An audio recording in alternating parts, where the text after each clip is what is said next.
What happened to the lady? Bà cụ đâu rồi? Bring her back. Can we bring her back a little bit? It's okay, they got it.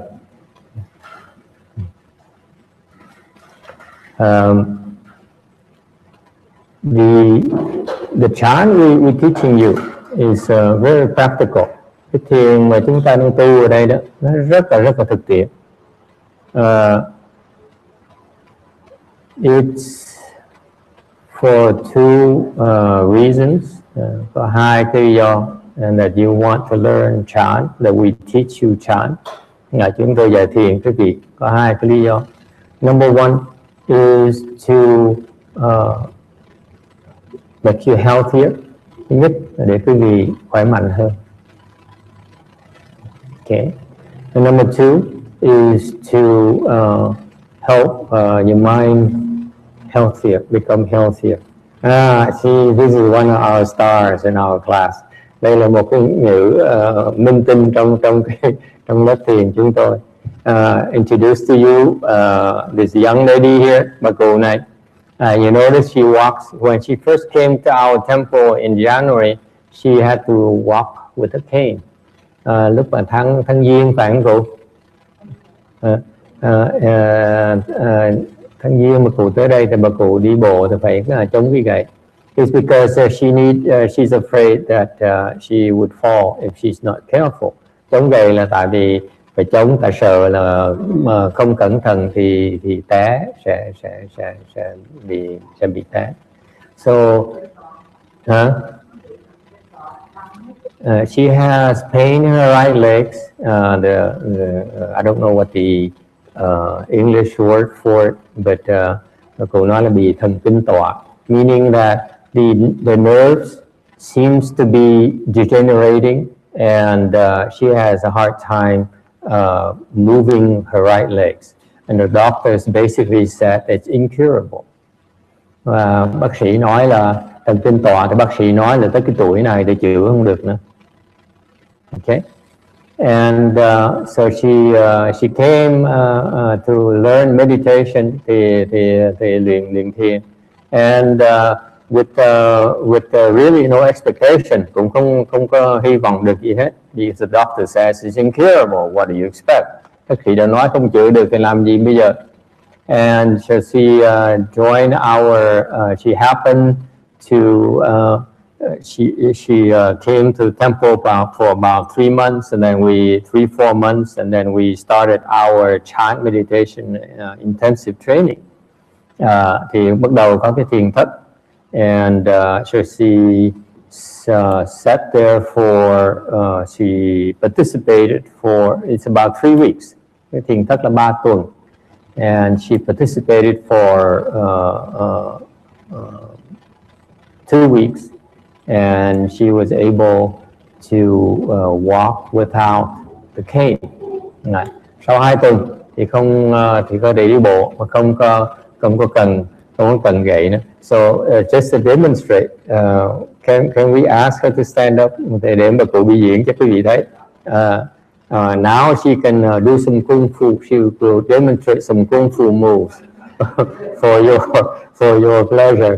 Cô đứng dậy đi diễn đá rồi đi. Next time we will teach her how to break things with her foot. Trong tương lai sẽ bà cụ dùng chân để mà phá, để đá gạch. She will break some concrete blocks. Hopefully. Okay. So.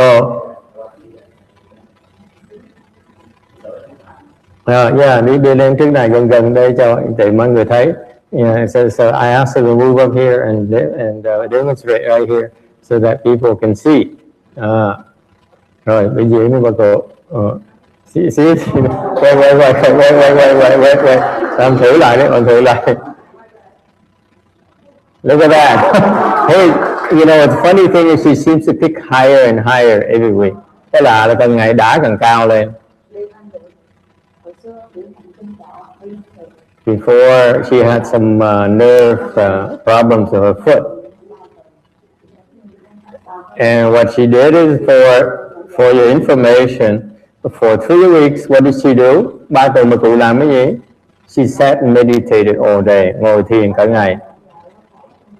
And what was the only instruction she has? Và cái mà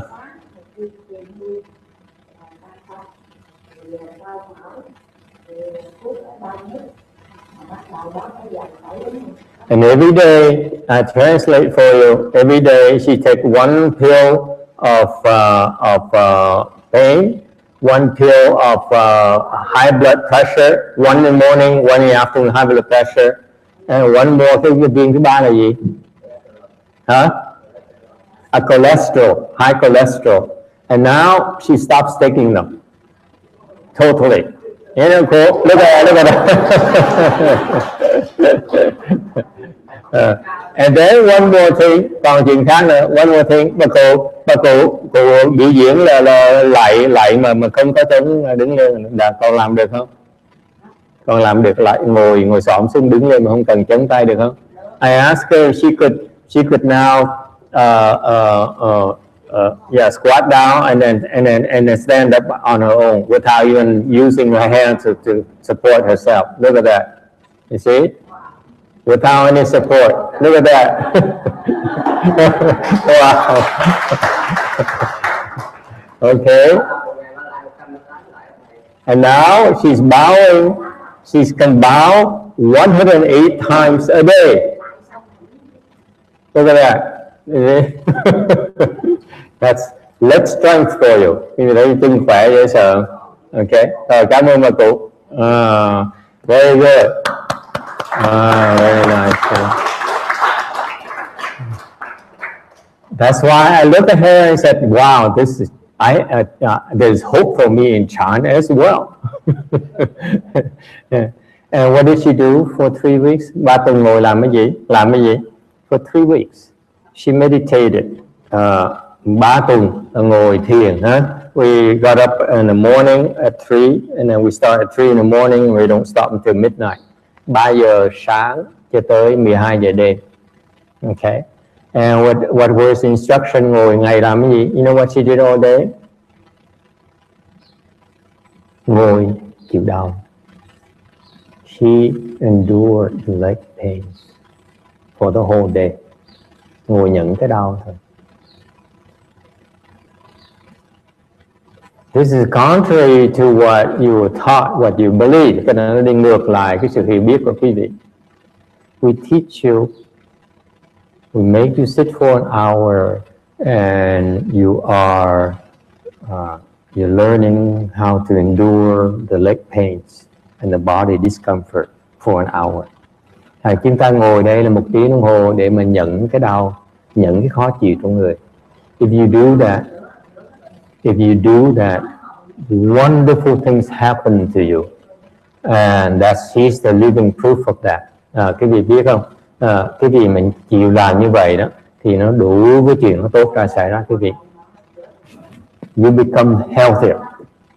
Quý vị sẽ khỏe mạnh. Why is that? Tại sao như vậy?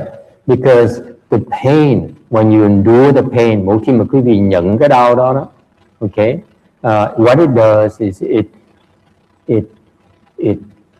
kicks your chi flow a lot stronger. Khi mà đau như vậy đó, cái cơ thể quý vị nó khiến cái khí quý vị nó thốc mạnh hơn. It's all natural. You don't need to take any medicine. You don't need to do anything to sit there and endure the leg pains. Quý vị không cần làm gì hết, chỉ cần ngồi đó mà nhận cái đau thôi. That's all it takes. You sit there and endure the leg pains. Don't move. Don't buckle your legs. Đừng có nhúc nhích. Đừng có gỡ cái chân ra. Okay. Until and it's very hard to do. Chuyện rất là khó làm. Okay. But that's your choice between doing that or watching your body deteriorate. Cái đó là sự quyết định của quý vị. Có thể ngồi chỉ có làm như vậy, tập như vậy, hoặc là ngồi đó mà hoặc là không làm như thế để cơ thể mình càng ngày nó càng bài hoài. Okay, and the reason that when you sit there and endure the leg pain and discomfort, quý vị ngồi đó mà nhận cái đau, nhận cái khó chịu, And what happens is that the chi inside your body becomes stronger, flows stronger and stronger. Làm như vậy thì cái khí quý vị nó càng ngày càng thốc càng mạnh. And what it does is makes your body healthier. Khí nó thốc càng mạnh thì cái đó là quý vị được có sức khỏe lại. It's that simple. And that's why and yet most people are not taught that anymore. Quý vị biết không, cái bí mật bên thiền tông mà ít người dạy bây giờ. Okay, so if you want quick results, you sit longer and longer. You endure more and more of it. Và nếu quý vị có cái nhu cầu muốn càng ngày càng khỏe lại hơn thì quý vị phải nên chịu khó ngồi nhẫn như vậy thôi. Okay? You see a bit different. Quý vị thấy có sự khác biệt rất là lớn lao. Alright? We're not asking you, we know you don't have to sit for the whole day like doing chanting like we do. Quý vị không cần phải ngồi cả ngày như mình chúng tôi. If you sit like the way this lady here went through the training, then you get the results a lot quicker. Có nếu như theo như bà cụ để mà tham dự cái thiền thất 3 tuần đó, nhiều tuần đó, thì cái kết quả quý vị nó lẹ hơn nhiều. But if you were to sit every day, and this is what we're encourage you to do. Nhưng tôi khuyến khích quý vị như vậy, mỗi ngày ngồi 1 tiếng đồng hồ, every day make time to sit for an hour. Chịu khó mỗi ngày ngồi 1 tiếng đồng hồ. Okay? Because if you do that, your health will improve drastically. Quý vị chịu khó làm như vậy, sức khỏe quý vị sẽ tiến bộ rất là lẹ. That's what it takes. If you really have the need to improve your health, then that's a surefire way to do it. It's that simple. Quý vị nếu có cái nhu cầu muốn mình khỏe mạnh hơn thì quý vị phải cần làm như vậy. Okay? Sit there and endure. That's all it takes. Okay? Endure longer and longer. Quý vị chỉ cần ngồi nhẫn cái đau càng ngày càng lâu hơn một tí. I know it's very hard for you. Just it was very hard for me. Đối với thầy, cá nhân thầy cũng vậy. I have to work for it too. Thầy cũng phải tập như quý vị thôi. I'm teaching you things I have to do myself. Vì thầy đang dạy quý vị những cái mà thầy đã từng làm. I started this 20 years ago. Thầy bắt đầu làm như vậy 20 năm trước. 20 years ago, when I first started, khi bắt đầu vào chùa, my master temple, this is Master Sheng Hoa is my late Chinese teacher. Ngài Tiên Hóa là vị ân sư của thầy. Tới chùa ngài, I went to Long Beach Monastery. Tới chùa as a lay person, hồi đó thầy là người còn tại gia. I went there because, why? Because I was drained physically. Tại sao tới đó? Tại vì tới đó muốn học thiền, tại vì cơ thể nó yếu quá, nhược. I was what's nhược? Weak, physically weak. I had no stamina, hết nhược sức rồi. I used to work for 70 to 90 hours a week. Trước đó 4 năm trời đó, làm việc là một tuần làm 70 đến 90 tiếng một tuần. Every week I used to work 70 to 8 hours and 90 hours a week. And not only the hours you put in your body, but also the stress coming from having to supervise a lot of people. Hồi đó có nhiều nhân viên nữa, thành ra làm việc mệt dễ sợ lắm. Okay. And after years of abusing my body like that, sau khi nhiều năm xài xể cơ thể như vậy, I realized that I have no more stamina, kiệt sức. I'll be blunt with you. I have no more. Never mind. I really couldn't do much with my body. Cơ thể nó hoài quá, nó yếu quá, you know. And I realized I had to do something to restore my health. Mới quyết định là phải làm cái gì để mà hồi phục lại sức khỏe. I used to go to the gym 3 times a day. Hồi đó là đi tập cái gym 3 tuần một ngày. And because of the work schedule, I gave it up as well, just because I couldn't find the time anymore. Rồi cũng như thường mọi người đó là bận quá thành nó bỏ không có đi gym nữa.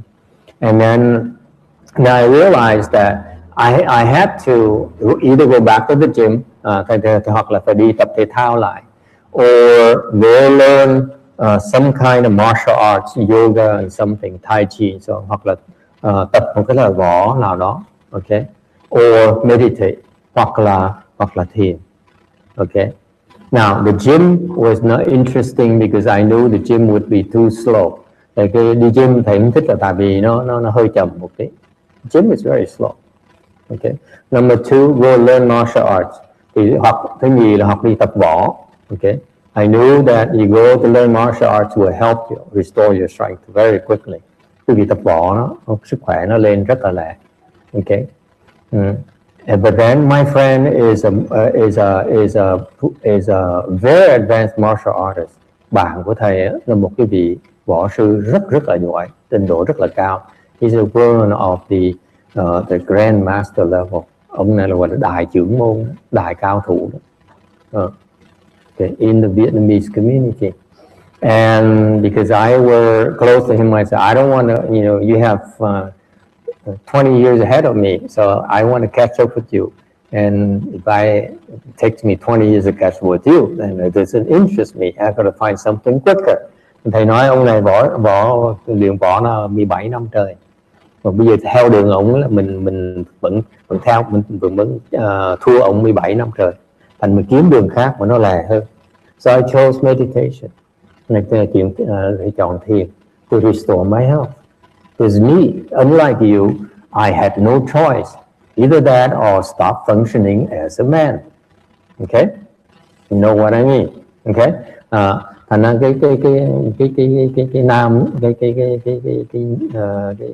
cái người đàn ông mà nó yếu quá là mình không thể nào mà hoạt động được nữa. And so I decided to learn meditation. Tôi bắt đầu học thiền. And it turns out the first Vietnamese meditation master I knew was a Vietnamese monk, Hinayana monk. Thầy nghe một cái vị thầy thiền sư người Việt Nam rất là nổi tiếng in Santa Ana. Because he wrote a book on meditation. Một người thiền sư đã tu 40 năm. He practiced meditation for 40 years, and then he wrote a book on meditation. Tu thiền hơn 40 năm và soạn cuốn sách thiền. Okay, I read the book and I said, wow, this is good. If someone dares write a book, the guy must know about meditation. Biết bao nhiêu người dạy thiền mà rất ít người có dám soạn cuốn sách thiền. Anh mới theo ông thầy này. So I went to his place and asked him. And it turns out that he wasn't around. Thầy này thầy nhờ một cái người đó chở thầy tới đó kiếm cái chùa ông tới đó xin gặp hòa thượng để mà xin học thiền. Duyên không có cái hòa thượng. It turns out I have no conditions with him. He wasn't around. Tới hòa thượng không có ở nhà. And so that man drove me to Macha Hoa's temple. Thì cái ông đó mới chở thầy tới chùa Ngài Tiến Hóa. See, he's Chinese, I'm Vietnamese, so as best I stick with the Vietnamese because it's easier. Then bỗng nhiên người Việt Nam chạy theo người Hoa để mà học cái pháp thiền. So a Vietnamese guy. See, the Vietnamese, by the way, are very keen on learning meditation. Người Việt Nam, máu người Việt Nam rất là luyện thiền. Am I correct? Most Vietnamese like to meditate. Rất nhiều người Việt Nam thích học thiền. So, but for me to go to learn from a Chinese master is kind of strange. So tới đó, and I met his disciple, gặp đệ tử của Ngài. And you know what the first thing he did? He said, "You want to learn meditation?" Ông sư đó là thầy Hưng Đức là, thầy nói là ông muốn học thiền á. Let's see. Can you cross your legs? Ông có thể xếp bằng được không? I said, of course, I cross my legs. Xếp bằng được chứ? He said, not that way. You cross your legs this way and that way. So he told me we get into full lotus. Thì ông nói là ông phải cái ngồi, cái xếp bằng phải như vậy. Xếp bằng là phải ngồi kiết già, là chân trái lên trước, sang chân phải xếp lên chân trái. Okay. And I was able to get into full lotus, even though I was in jeans. Mặc dù mặc quần jean đó, mà ngồi kiết già được. And he looked at me, he chuckled, he said, wow, you have some blessings. Ông thầy nhìn thầy ngồi kiết dài, ông cười khà khà, ông nói tại đó ông cũng có một tí phước. And then I sat in Four Lotus for about 1 to 2 minutes, ngồi được 1-2 phút. Chân nó đau đớn, I hurt so much. The first time in my life, it never hurt so much. Chưa bao giờ nó đau đớn như vậy. So bất còn nghĩ này, thầy xả chân này lập tức cái sao, this is meditation. Thì như vậy nó say yeah, that's meditation. Ông dạy như vậy. You know, and that's how I first started. And then he told me to go back and gave me some books. Thì ông đó ông cho thầy vài cuốn sách của Ngài Tiến Hóa. The books are not even about meditation. Cuốn sách không phải là về thiền luôn nữa. But he told me to go back and sit and cross my legs longer and longer. Ngày cái ông thầy thằng Đức chỉ dạy thầy về nhà đó là ngồi xếp bằng càng ngày càng lâu. Chừng đó thôi. That's all he says. That's what I'm teaching you. Thầy dạy cái viện chừng đó thôi. I teach you to sit there, cross your legs, and try to sit longer and longer and longer. That's how I started. Mà thầy bắt đầu như vậy đó. And you know, that's the only instructions I usually see. Chỉ làm như vậy thôi. And nothing explained. Không ai dẫn nghĩa tại sao hết. Okay. And there's no explanation whatsoever why. And now you come to class and I know you have no patience whatsoever. Okay. Tại vì quý vị tới chùa như vậy, quý vị hoàn toàn không có tin tưởng, không có cái kiên nhẫn tí nào hết. Why would you endure all this pain and discomfort? Tại sao? Chỉ nhận cái đau, nhận khó chịu làm cái gì? Because it works. Tại vì nó có hiệu quả rất là lớn. It restores my health. So after a month and a half, sau 1 tháng rưỡi.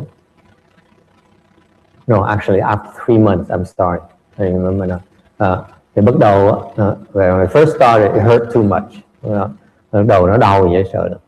But I'm different from most of you. Cái tính thầy nó khác quý vị. When it's difficult, I don't back down. Tính thầy là vậy đó. Càng khó chừng nào là không chịu bỏ cuộc. I'm very stubborn. Thầy rất là cứng đầu. Yeah, I'm very, very stubborn. When you try, you tell me something, you challenge me to something hard, I don't back down. Mỗi lần bị thách thức mà làm gì khó, thầy không có nhượng bộ đâu. Okay. So since that monk says, see, you can sit longer and longer, so I was determined to sit longer and longer. Thằng thầy bắt đầu chỉ ngồi mà nhận, tại ông thầy ông khích thầy nói cứ mày ngồi thôi, ông ngồi thì mà bao lâu, okay, ngồi càng lâu càng tốt. Yeah. And so I tried, and the fact I was embarrassed personally because I had to give up because it's too painful. Tại vì thầy mất cỡ, chân nó đau, nó chịu không nổi. Mình phải bỏ cuộc. I quit. I had to quit because it hurt too much. Phải bỏ cuộc tại nó đau quá đi. I couldn't take it. And being very stubborn and say, if I can't take it means I fail. I don't like to fail. Tính thầy thấy cười lắm. Thất bại thầy không thích. Thành ra nhất định. So I was determined to conquer my pain. Quyết định mà ngồi nhận cái đau. So after 3 months, ngồi 3 tháng trời, every day I practice. Okay.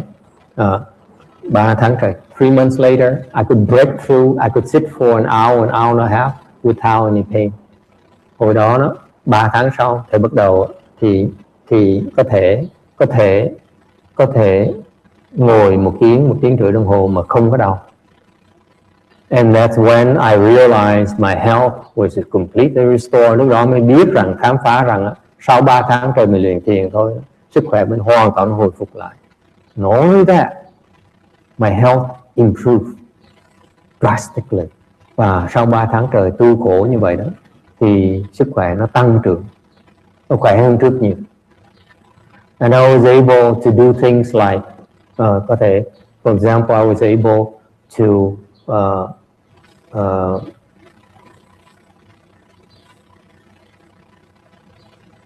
use my mind to control my body. Đó bắt đầu dùng cái óc của mình để mà điều khiển cơ thể. For example, by through breathing alone, Nội cái chuyện mà thở không đó. Okay, I was able to take care of the things like stomach aches and diarrhea. Chẳng hạn ngồi thở không đó là có thể hoàn phục lại những cái đau bụng. Những bà cụ này, for example, this lady can do it too. Our teacher, many monks can do it too. You through breathing alone, you're able to get rid of your diarrhea.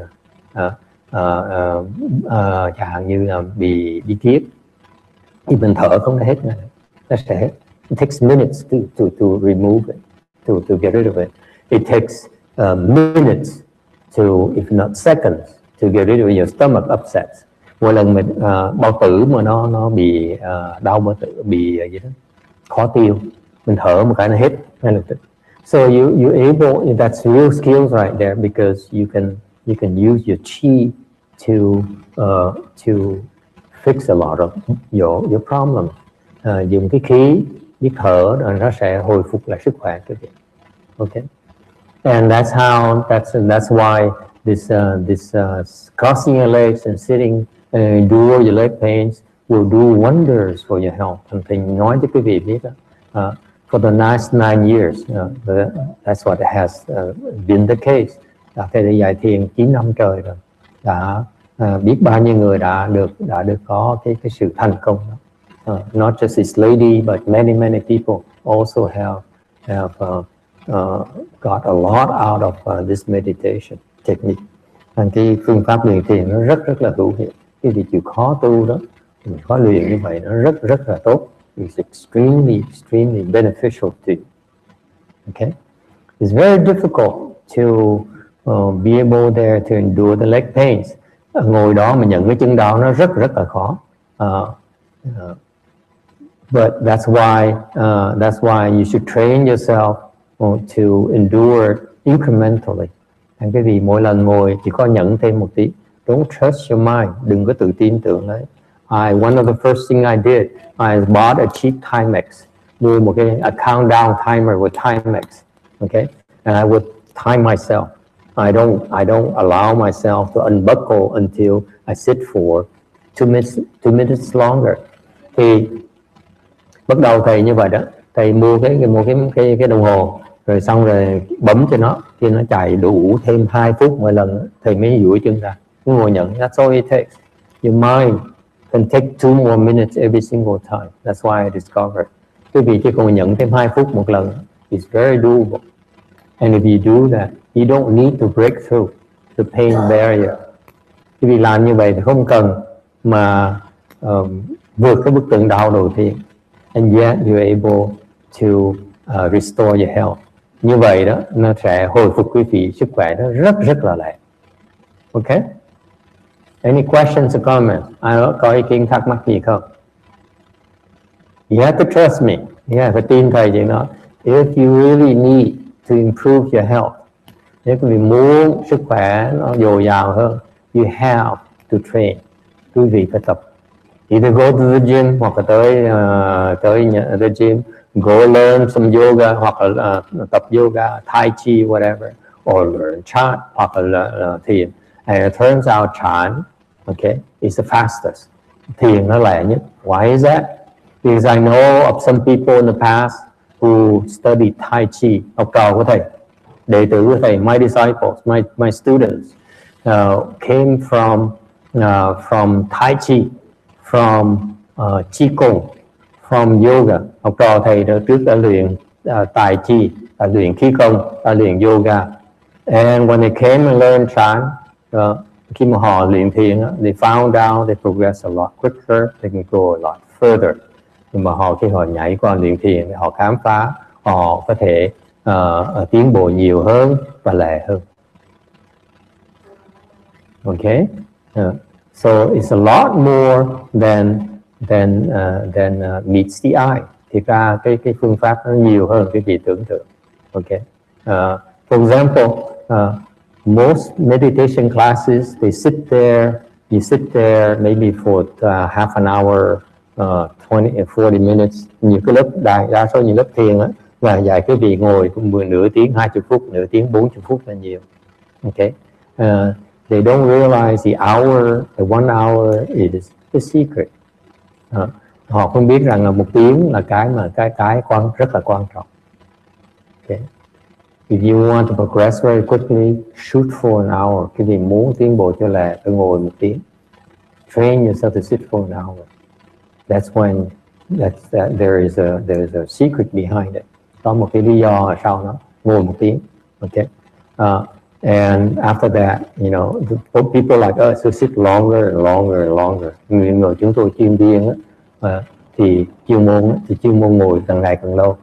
You know, like monks would sit for 8 hours, 20 hours, days. Có những người tu sĩ ta ngồi 8 tiếng đồng hồ, ngồi cả ngày, có ngồi vài ngày liên tiếp như vậy. It does wonders for you. Okay? The sky is the limit. But for you lay people, sit for an hour. Những cái người tại gia như quý vị nên ngồi một ngày một tiếng đồng hồ. Train yourself an hour a day. Okay? If you can't take it, you unbuckle and then rest until you can buckle it up again until the hour is up. Train yourself like that. Cố gắng luyện như vậy, quý vị sẽ thấy kết quả. Okay? Any questions? Earlier, I saw some people came in a little bit late. Hồi nãy thầy để ý có nhiều người tới hơi trễ, and it's so crowded today that people sat behind on that side. Một số người ngồi phía sau đó. I noticed that. I immediately asked my student to come and asked them to come up. Thầy thấy như vậy, thầy học trò biểu sai học trò, thầy đứng dậy, thầy mời họ tới ngồi lên. Why is that? Because when you meditate, khi mình ngồi đó, okay, there are certain things that when you meditation, the objective of doing chant is to build up your chi. Khi mình ngồi thiền như vậy là để cái khí nó tụ lại. Okay? The mere fact you cross your legs will build up your chi in your navel. Khi mình ngồi như vậy, tự động cái khí nó tụ lại, nó cái đăng điền của quý vị. That's what's called the Dantian area. That's where the center. This is where all your chi is stored. Tất cả những khí quý vị nó tụ lại chỗ này. And then it circulates throughout your body. Từ đó nó lưu chuyển khắp tất cả cơ thể quý vị. It takes about, by the way, 2 hours. Between 1.5 hours, 2.5 hours for the chi to circulate throughout your body. Cái khí quý vị đó, nó di chuyển, cái vận chuyển trong cơ thể quý vị nó khoảng chừng 1 tiếng rưỡi cho tới 2 tiếng rưỡi. Okay? Depending who you are, might take about an hour and a half, okay, to 2.5 hours for the chi to make one full revolution. Cái khí quý vị nó chuyển trong cơ thể quý vị, nó tùy cái người, cái trình độ quý vị, có thể từ 1 tiếng rưỡi tới 2 tiếng rưỡi thì mới đi xong một vòng. That's how our body functions, by the way. If you go to herbal medicine or the acupuncturist, they always tell you that. Quý vị vào đông y hoặc là vào những người châm cứu, những người sẽ giảng quý vị biết. You go there because they help you restore your chi circulation throughout your body. Tới mấy cái chỗ đó họ giúp quý vị hoàn phục lại cái khí nó lưu chuyển như vậy. Okay? Why is there a discrepancy? Why the 1.5 hours to 2.5 hours? Tại sao từ 1 tiếng rưỡi đến 2 tiếng rưỡi? It depends on your skill level, tùy cái trình độ của quý vị. For the advanced chant practitioners, only takes us less than an hour and a half. Những cái người mà trình độ thiền cao đó, một cái vận chuyển như vậy nó tốn còn ít hơn 1 tiếng rưỡi nữa. Whereas for older people or the people are weaker, những người mà lớn tuổi mà yếu, sức khỏe yếu thì nó chậm hơn một tí, 2 tiếng rưỡi mới xong. It takes about 2.5 hours. Okay, and so now and then it cycles through. So chi flow through your body. Okay, the whole day. Cái khí nó phải vận chuyển cả ngày. Whether you like it or not, it's all automatic, nó tự động. Okay, and if you do that, if your chi flows freely throughout your body, that's why you're healthy. Quý vị khỏe mạnh là tại vì cái khí nó chảy khắp tất cả người quý vị. And you sit because the blockage is a chi in your body. Mà quý vị bệnh là tại vì cái khí nó bị nghẹt, thành quý vị mới bệnh. So for example, this lady's legs used to be weak.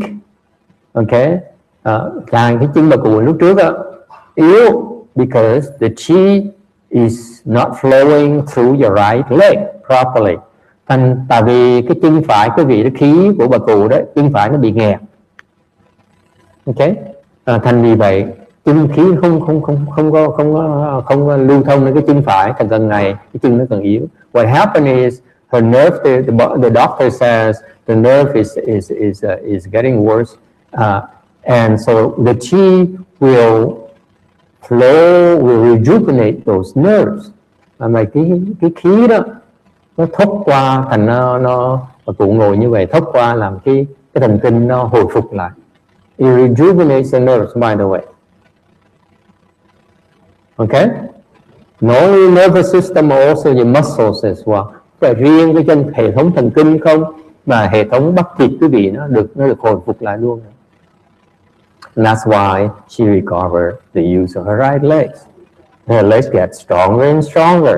Và vì vậy, vì ngồi như vậy, cái khí nó thấp như vậy, the mere fact that you endure the leg pains, it keeps them kicking the chi, make the chi flow stronger. Ngồi nhẫn như vậy, cái khí càng ngày nó càng mạnh, càng ngày càng mạnh như vậy, thì nó thông cái dây thần kinh và thông cái máu lưu thông tất cả cái chân luôn.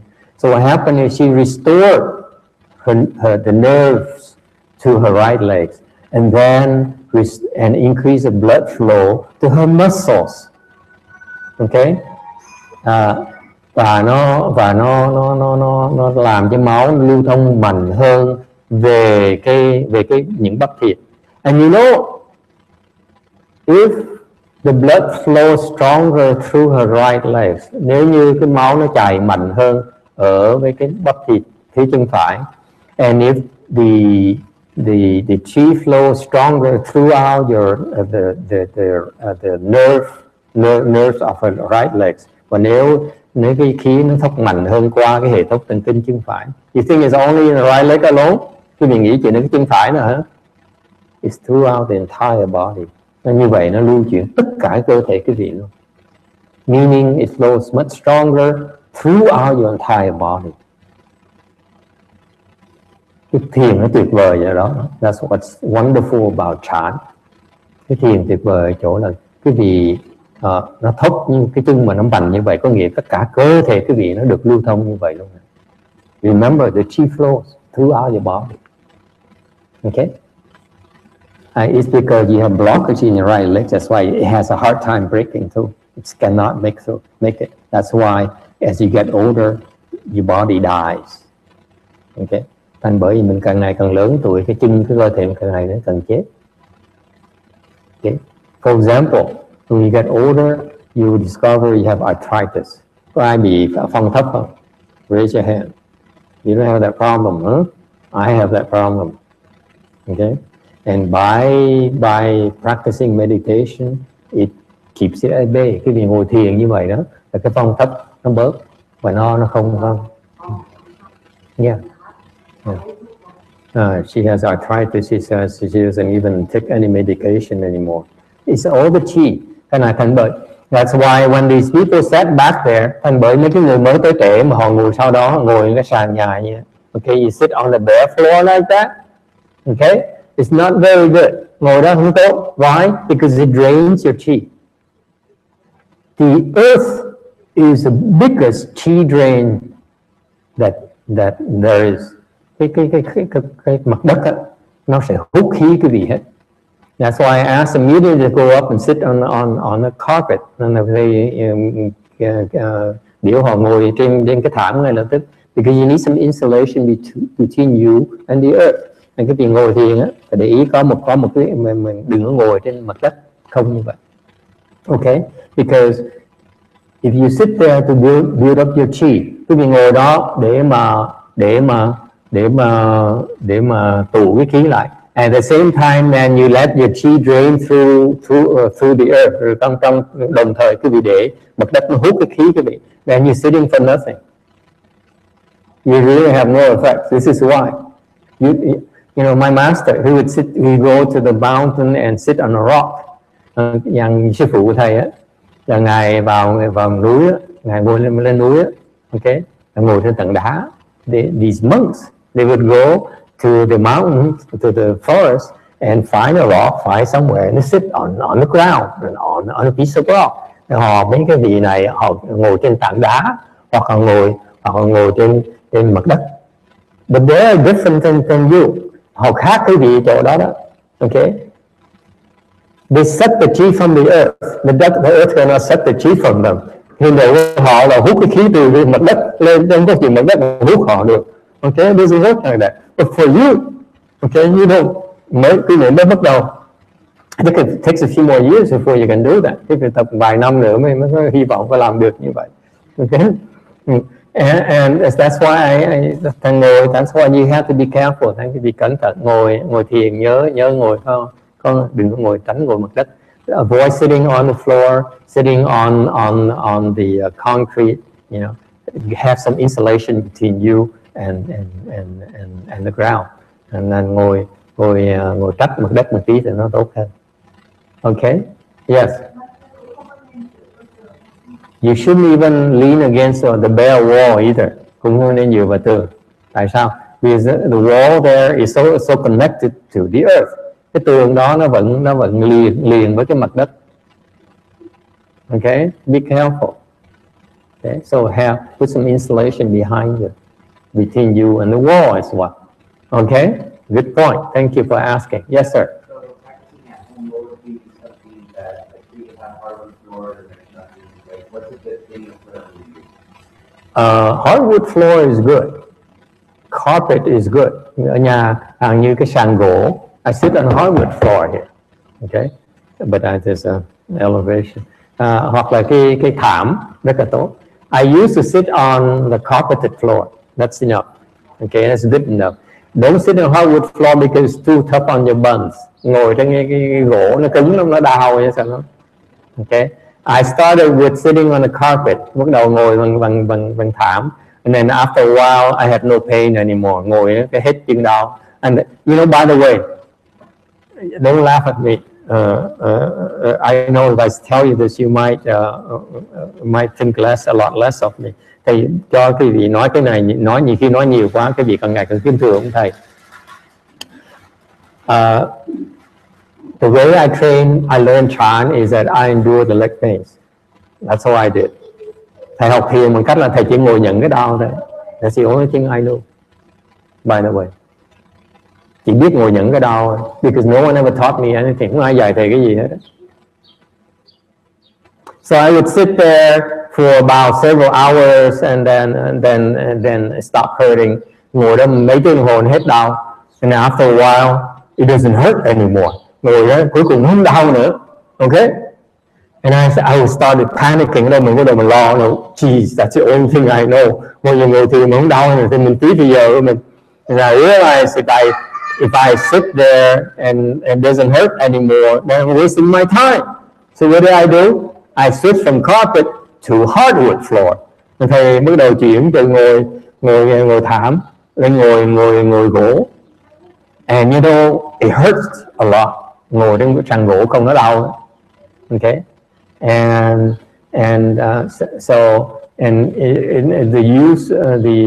what's useful about it, because when it hurts so much, because of the hardness of the floor, tại gỗ nó cứng nó đau nhúc nhích. And mình không dám nhúc nhích. That's why you don't dare move. When it hurts, you move, like you wiggle, it hurts more. My next lesson is not to move. And tự dạy mình không nhúc nhích. Okay? Now I know many of you sit meditate and you wiggle, you know. Try the hardwood floor, you see, every little movement makes it hurt more. Okay, and that's how I learned. I begin to understand meditation. You're not supposed to move. Từ thầy mới học những bài học như vậy. So I'm teaching you from experience. Các thầy dạy toàn là từ kinh nghiệm mình ra, chứ không phải là lý thuyết. Because there's no real books that teaches the secrets of meditation, of Chan meditation. Nó thì cái gì không có sách nào mà nói những bí mật của thiền. Okay, I learned it the hard way. Thầy học những cái này là từ khám phá ra. Okay. All right. So so at home, just practice it. You see, it, the one thing, the reason why you are so weakened, cứ do cái gì biết không? Do cái gì mình nhược, người nhược là tại sao? Thường tại vì cái gì xài cái đầu óc nhiều quá. What happened you weaken is because you use your brains too much. You think too much. Cái vì xài óc như vậy á, thì cái dương khí nó bị tản mát đi, chỉ còn âm khí nó nhiều. So what happened is that when you overuse your brains, you know, chi has two components, yin chi and yang chi. Cái khí nó có hai loại khí, âm khí, hai thành phần, âm khí và dương khí. When you combine together, it's balanced chi. Okay. Khi mà cái khí thông thường nó gồm có dương khí và âm khí.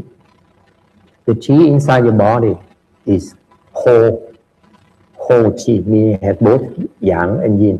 Cái khí bị nó thốc như vậy, nó đi chạy xung quanh người mình đó, là cái khí đó là cái khí nó vừa âm vừa dương luôn. So that wherever your body has excess yang chi, it will fix it by providing yin chi. Chỗ nào mà cái dương khí nó nhiều quá thì mà hụt thiếu âm khí, thì âm khí cái khí nó chạy tới nó bổ túc, to restore the balance of the chi. Cái khí nó được cái sự thăng bằng vì mình vận chuyển. So what happens is that when you overuse your brains, khi mà quý vị xài cái ý chí nhiều quá, how can you tell your brains is overutilized? Gray hair, tóc nó bạc. Yeah, it's one common sign. Tóc mình bạc là tại vì bắt đầu cái trí mình nó không giải quyết được vấn đề. Now you cannot solve your problems anymore. That's why it's turning white. You overuse your brains. Okay, and that's why when we lack yang chi, we are weaker. We don't function as well as we're supposed to. Okay. Tại người đàn ông chẳng hạn mà bị dương khí nó hụt á, là thiếu cái sức mạnh người đàn ông. Okay. And that's why meditation restores that very quickly. Cái thiền nó hồi phục là rất là lẹ. Because it provides a balance of the chi. Tại cái thiền nó cho cái sự thăng bằng lại trong cơ thể. Whatever your body needs. Only two kinds. There's some disease that's a yin base, những cái chẳng những cái loại bệnh là âm bệnh, meaning that the excess of yin chi. Hàng những cái loại âm bệnh là cái loại âm bệnh, hàng những what is the kind of yin illness? Anyone? Cảm cúm, cold and flus are yin illness because you cold, right? You feel cold. Quý vị thấy tim tay nó lạnh, ngạm người nó lạnh. That is an excess of yin chi.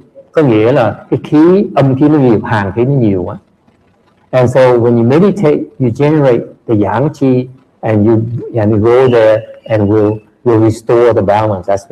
That's why it's very good for dealing with cold. Thành ra quý vị ngồi thiền như vậy, nó tạo cái dương khí nhiều, nó đem lại thì nó khiến quý vị hồi phục lại cái cảm cúm nó lẹ hơn. Yes, Shana.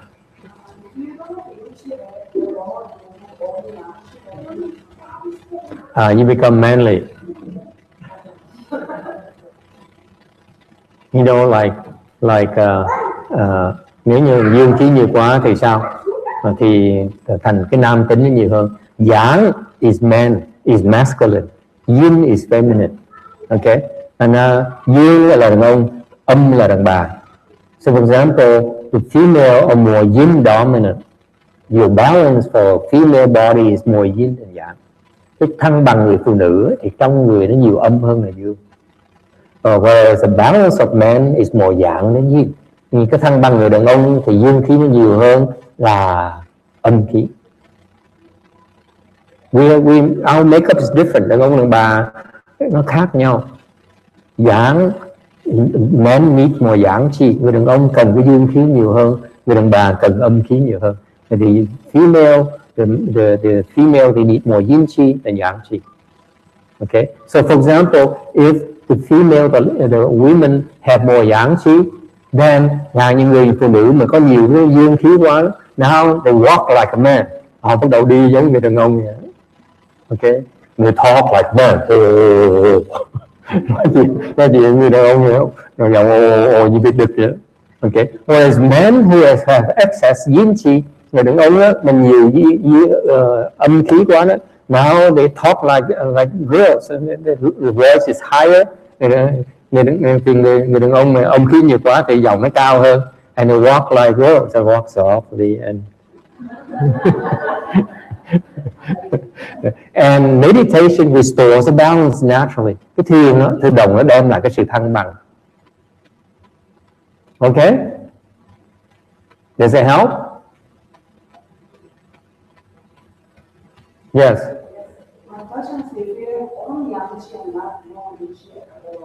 No such a thing. It's not possible. Not possible.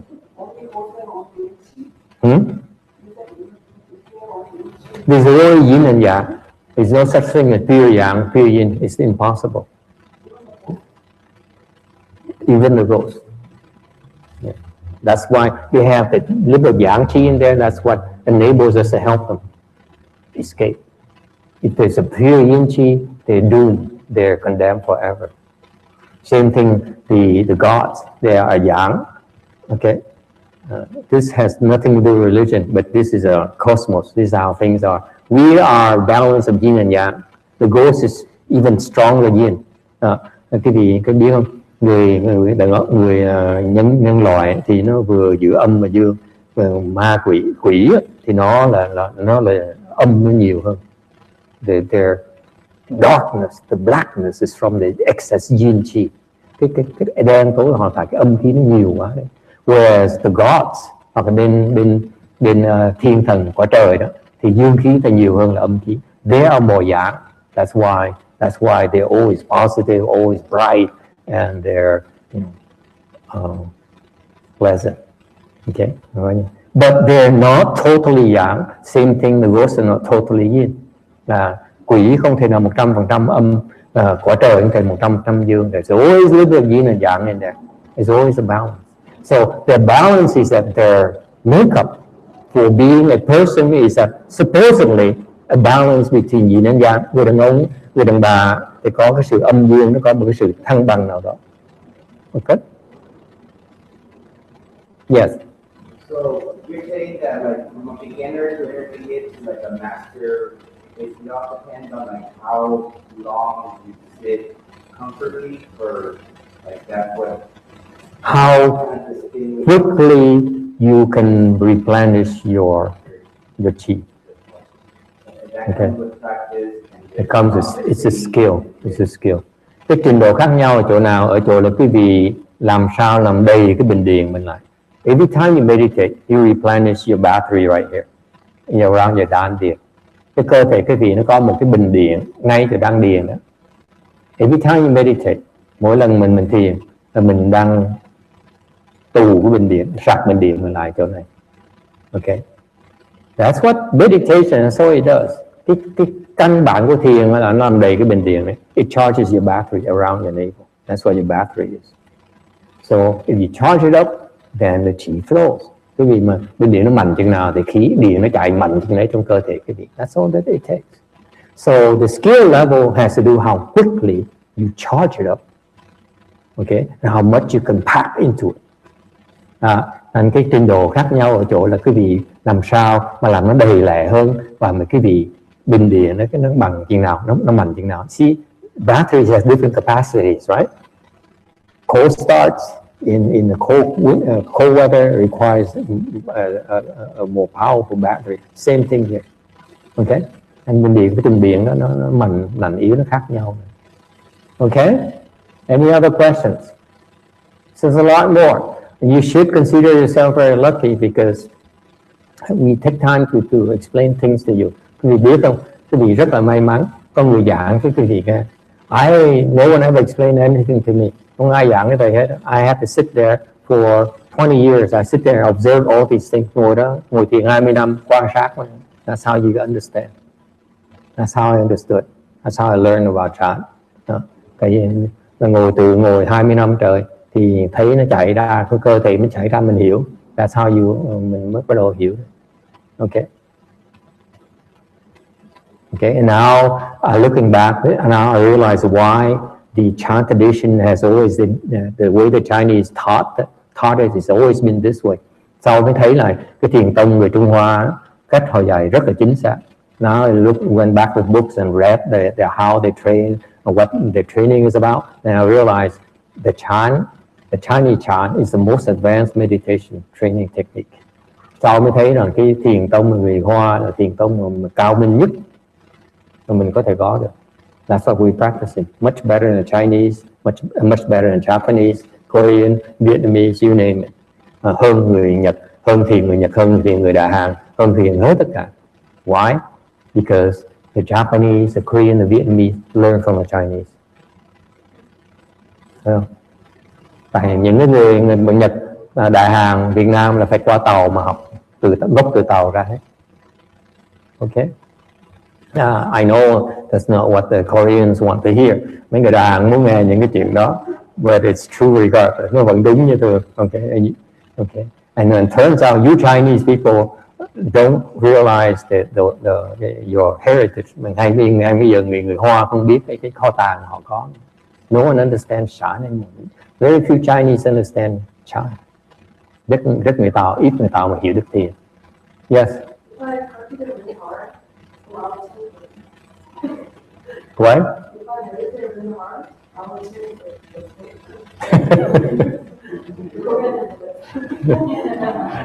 You have a chance. Yes, it's fair.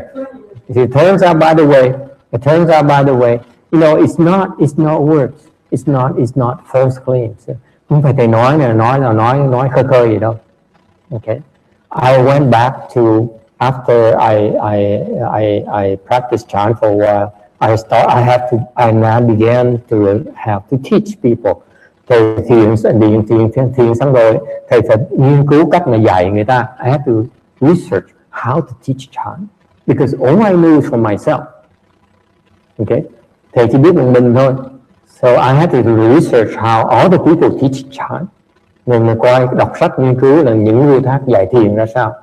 So I read the Chinese, the Vietnamese, the Koreans, and the Japanese, and so on. And I realized that I read. You cannot believe how many books I read in meditation. Okay, đọc thì sách thiền vậy sao? Okay, anything about meditation, I will read it. I can understand French, Vietnamese, Chinese, you name it, English. Yeah.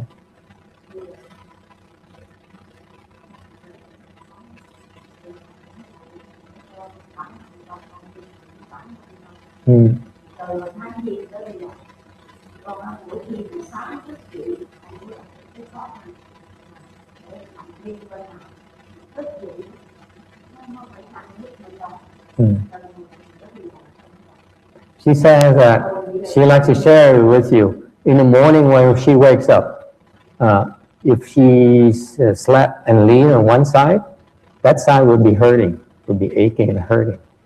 I don't know about you. Okay. Okay. And now she says, now she wakes up in the morning, nothing bothers her anymore. Nó quý gì sợ nó thông thường là máu nó bị trệ lại. So what happens? You lean or you sleep on one side, the blood is not flowing that strongly on that side. Okay. And now her chi is flowing so naturally, strongly that it doesn't bother her anymore. Cái đó là tài khí vì nó thông mạnh quá, thành ra nằm cũng chả sao hết. Yeah. And this is only old people would share this with you. They take this to the graves. Thường mấy bà cụ đó bà không dám than những cái chuyện này, tại vì than nó chả có lợi gì hết. It's amazing. This is what happens when we get older, and you young people can look something to look forward to. Những người còn trẻ chưa biết cái khổ tâm người già. Yeah. Anyway, so I researched. I realized that the Chan meditation training techniques are by far the most advanced. Sau thầy mới thấy là cái thiền của người Hoa nó rất là cao minh nhất mà thầy thấy that I could find. Okay, and that's why I spend time to explain this to you. Bởi thầy bỏ thì giờ nói cho quý vị nghe mỗi tuần như vậy. And this is part of the Chan training. Cái này là cái phần của thiền nữa. Because it is the second reason, purpose of teaching you Chan. Lý do thứ nhì để dạy quý vị thiền is to undo your prejudices. Để gửi những cái thành kiến của quý vị. You have so many erroneous prejudices. Quý vị có rất nhiều thành kiến rất là sai lầm. Erroneous, serious prejudices. And you don't realize you're so wrong. Mà quý vị không biết mình sai lầm. Okay. Yes. Just off the wall, like the shaped head, is that like a tradition or is it why people I don't know, it's just a common thing that I don't know. Bold is beautiful.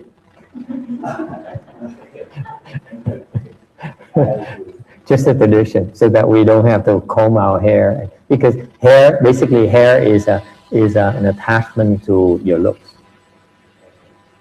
Okay, so we practice this. We have a specialized program where our training is that enables us to undo a lot of the unnecessary things to help us understand Chan a lot faster than you can. Because for example, in the morning, case in point, in the morning, you have to go like this, right? We don't. We save time. We get up. That's the difference. Okay? All right, let's go to lunch. Thanks for coming.